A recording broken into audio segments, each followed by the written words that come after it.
hadisi shariflarda kelgan payg'ambarimiz sollallohu alayhi va sallamning nasihatlaridagi fazlu qiroati surati takathur inda nawm debdilar.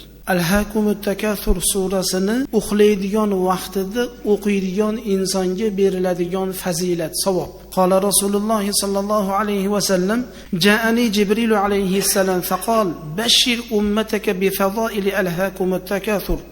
ما من أحد من أمتك يقرأها بنية صادقة عند موضعه إلا كتب له 70,000 حسنة ومحى عنه 70,000 سيئة ورفع له 70,000 درجة وشفع في أهل بيته وجيرانه ومعارفه وكفاه الله شر منكر ونكير.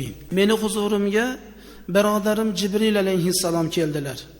Deyaptilar payg'ambarimiz sollallohu alayhi va sallam. Aytdilarki, ey Muhammad alayhissalom, ummatingizga Alhaakumut takathur surasini fazilatini xush xabarini bering. Ummatingizdan qaysi bir ummat yaxshi niyat bilan o'zini kechqurun yotadigan joyiga borgan vaqtida shu surani Alhaakumut takathur surasini bir marotaba o'qisa, u banda uchun 70,000 dona savob yoziladi dedilar. Alhaakumut takathur 8 oyatda o'zi. Shuni o'qib qo'ysa, insonga 70,000 ta savob yoziladi. 70,000 ta gunohi to'kiladi.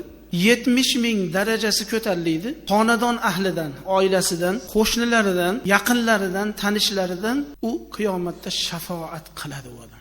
Va munkar nakirni yomonligidan Alloh unga kifoya qiladi degan ekan. Estağfiru billah. Alhaakumut takathur hatta zurtumul maqabir. كلا سوف تعلمون ثم كلا سوف تعلمون كلا لو تعلمون علم اليقين لترون الجحيم ثم لترونها عين اليقين ثم لتسألن يومئذ عن النعيم. صدق الله. Mashoya.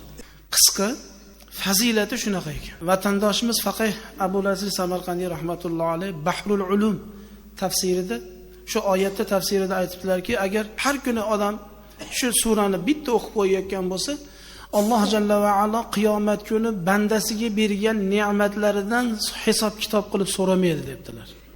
Oyatning oxirgisida summa la tusaluna yawma idin anin na'imda ma'nosi shu ekanda, qiyomat kunida Alloh bergan ne'matlardan sizlar so'ralarsizlar haminglar. Nima ne'mat bergan Xudo?